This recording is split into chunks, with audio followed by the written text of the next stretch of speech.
Guys, let's talk car accidents. It's wintertime. We've always had a lot of ice outside.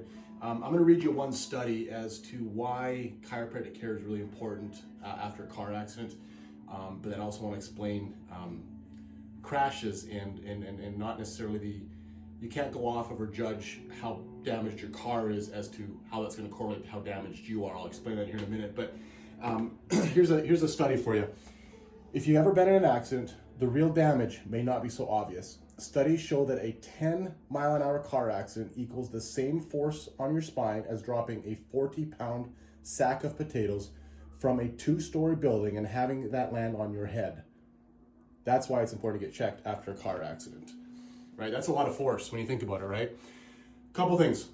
When you see the car racers going on their car tracks, they just have a small fender bender. You'll see their cars explode, right?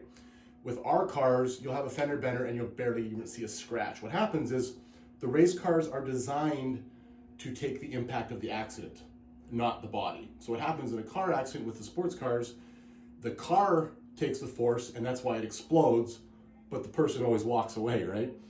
Our cars, they're built to withstand more force, they're more durable, just so we don't have as many problems and dings and scratches with them. So what happens is they take more force, so they don't get abused, but what happens is the transfer with physics from the accident, our bodies will absorb the force instead of the car.